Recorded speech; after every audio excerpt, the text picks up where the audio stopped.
एक छोटे से गांव में कुमार सोहन रहता था। वो मिट्टी के बर्तन व खिलौने बनाया करता था और उसे शहर जाकर बेचा करता था। कभी कभी उसके 2-4 खिलौने बिकते तो कभी वो भी नहीं, जैसे तैसे उसका गुजारा चल रहा था। एक दिन उसकी बीबी शीला बोली, सुनो जी, क्यों न शहर जाकर कोई नौकरी ही कर लो। नौकरी करोगे तो महीने के अंत में कुछ धन तो आएगा।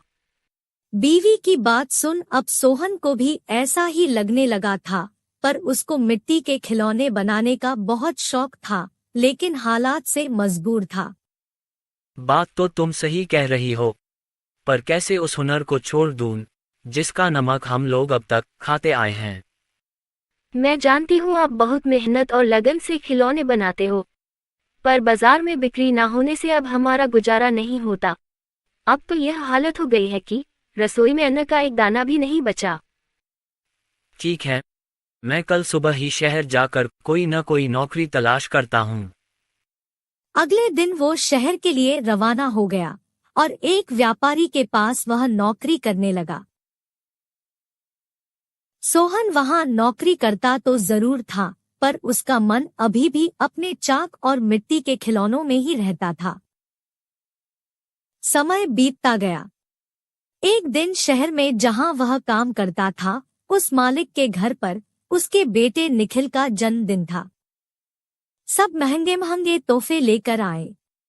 सोहन ने सोचा, क्यों ना मैं मिट्टी का खिलौना बनाऊं और बच्चे के लिए लेकर जाऊं, वैसे भी हम गरीबों का तोहफा कौन देखता है।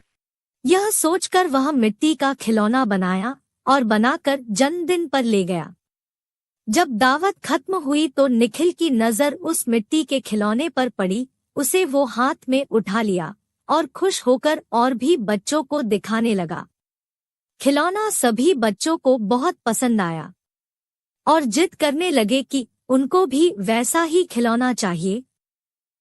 यह सब देख सभी मेहमान एक दूसरे की तरफ देखने लगे और एक ही बात पूछने लगे, अरे वाह, इतना शानदार तोहफा कौन लाया है? इतना महंगा तोहफा ये किसने लाया होगा? ये खिलौना तो शायद आपका नौकर सोहन लाया है।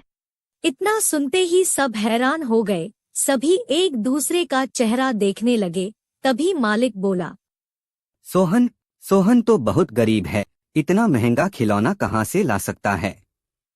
हाँ, मैंने देखा है, ये खिलौना सोहन ही लाया है। ठीक है, सोहन को बुलाओ, उससे पूछो कि ये खिलौना वह कहाँ से खरीदा है। वहाँ सोहन आता है और सब उसी के तरफ देखते हैं। वह माहौल देखकर हैरान हो जाता है। मुझसे क्या गलती हुई, सब मुझे ही घूर रहे हैं। शायद मेरा खिलौना निखिल को पसंद नहीं आया होगा और बच्चों के सामने वो अपमानित होगा।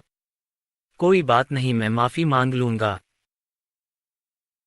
मालिक, क्या आपने मुझे बुलाया? हाँ सोहन, क्या यह खिलौना तुमने दिया है? हाँ मालिक। तुम यह खिलौना कहाँ से लेकर आए हो और इतना महंगा तोहफा तुम लाए कैसे?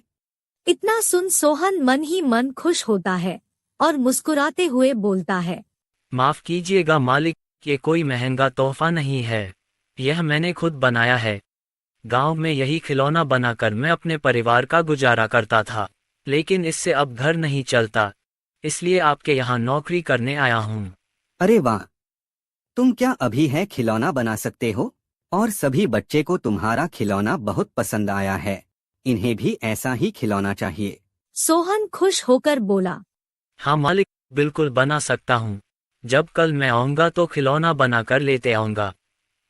अगले दिन सोहन ने शानदार रंग बिरंगे खिलौने बना कर दिए। यह देख मालिक ने सोचा, क्यों ना मैं खिलौने का भी व्यापार करूं। वह अपने बीवी से बोला, सुनीता, सोहन खिलौना बहुत अच्छा बनाता है, उसे खिलौना बनवाकर शहर में उसका भी व्यापार कर लें। उसे सोहन को उसके मनपसंद का काम भी मिल जाएगा और उससे अच्छी तनख्वाह भी मिल जाएगी, साथ ही साथ एक मोटी रकम हम भी कमा लेंगे। ये तो अच्छा विचार है जी। यह सोच मालिक ने सोहन को खिलौना बनाने के काम पर लगा दिया और बदले में हर महीने अच्छी खासी तनख्वाह देने लगा और रहने को घर भी दिया। यह सब पाकर सोहन और उसका परिवार बहुत खुश हो गया और सोहन को उसके मनपसंद का काम भी मिल गया। दोनों हंसी खुशी रहने लगे।